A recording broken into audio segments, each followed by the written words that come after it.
Hello and welcome to Rowan Prep's Musical Chats. We've started this sort of series of video chats with our faculty so that you, the listener, you, the prospective student/parent, might want to find out more what is here for you or your child and come and study with us.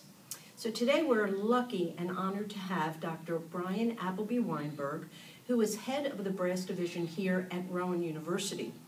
And Brian has been one of the integral forces in helping us build a stronger wind and brass program, not only in private instruction, but also in group/ensemble.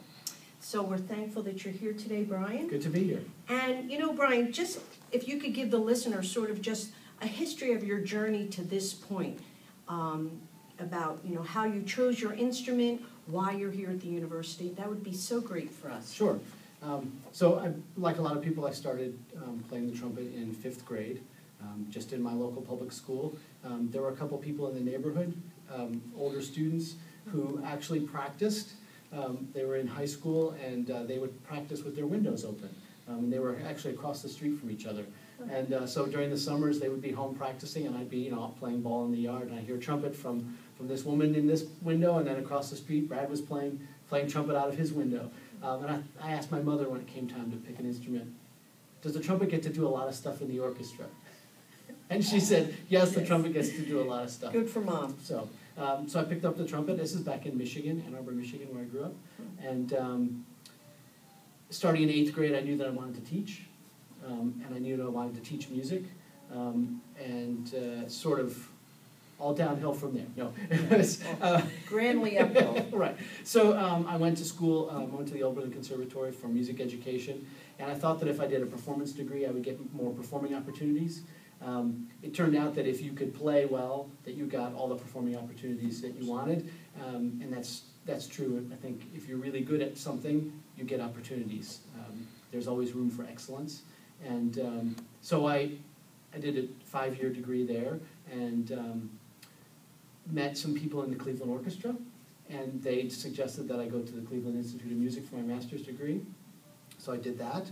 I got a master's degree in trumpet performance, and I taught for a couple of years in southern Indiana, and decided that what I really needed to do if I wanted to be teaching at the collegiate level, that I needed to have a doctorate. And I had a friend who was studying at Rutgers University, and turned out that my teacher from the Metropolitan Opera Orchestra was teaching there, so I did my doctorate with Peter Bond at Rutgers University. And as soon as I finished that degree, I was offered jobs in a couple different parts of the country, but I was also offered a job here at Rowan University, and it was really a no-brainer of a decision. It was the best program that I could imagine being part of, in large part because we're teaching a lot of educators. And so the chance to teach future teachers was an opportunity I didn't want to miss. And that's sort of where the Rowan Prep thing, there's some synergy for me in the Rowan Prep thing. I shouldn't call it the Rowan, some synergy for me in the Rowan Prep program, where I have students who are working with me in the classroom teaching young brass players. Which is what it's paid for, which is what I wanted as we look at the mission of Rowan Prep. The whole idea of some of the words that Brian just spoke about. First of all, excellence. There has to be an accessibility that we want the whole community to come in. And the other thing is that we have students here who are really of excellence in your university program who can then transfer it to the younger student because of the way that people work together. There's certain, like Matt I know is excellent with working with younger students, one of his students here at the university. The key is synergy. How does it all work together? And it's also having sort of goals. And I think, Brian, that the idea of your love of ensemble, if you could go into that, because I know you're in a very special ensemble as well, if you could explain that. Sure. So one of the great things about Rowan is we have this group called the Atlantic Brass Band, which is a number of community members, some faculty members, and some students all working together in a 30-piece brass ensemble. And through that program, through that ensemble, we have people from all walks of life working with our students and the musical director, who happens to be the orchestra director here, Sal Scarpa. And there has been a long time push for the brass band to start and work on a youth brass band experience. So this year, we're planning to unveil the youth brass band. As a bonus, this relationship with Rowan Pratt. We were reluctant to move forward as an ensemble supporting a youth brass band program if we didn't have some sort of youth connection to the university. And as soon as the Rowan Pratt program came online, the band started pushing harder for this opportunity.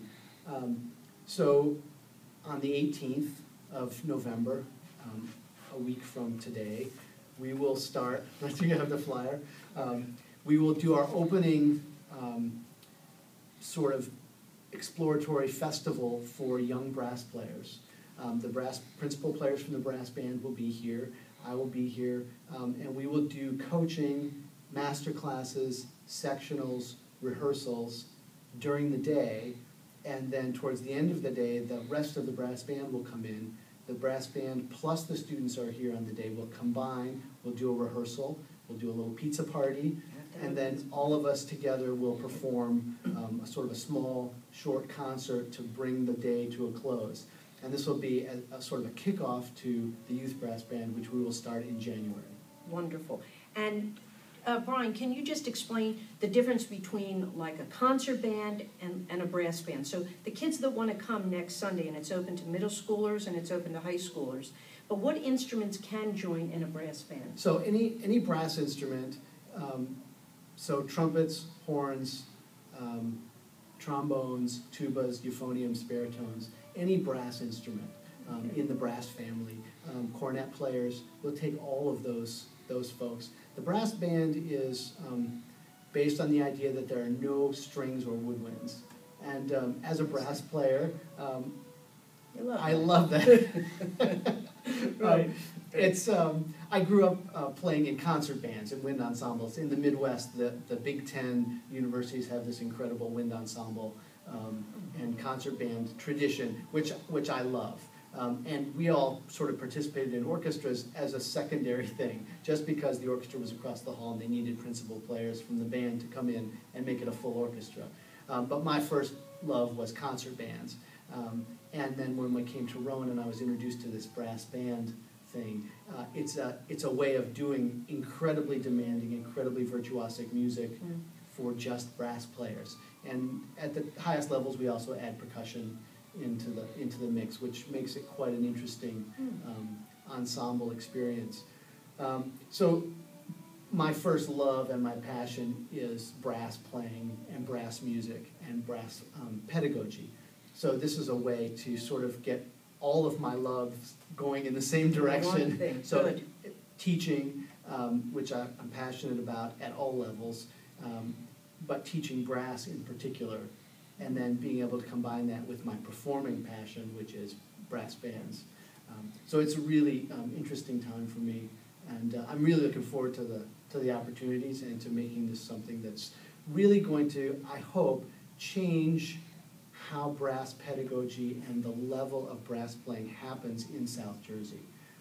So we hope to get people from all over the place to be involved in these programs, but we're really looking to change the level of brass pedagogy and brass playing for all ages in this region. Oh, Brian,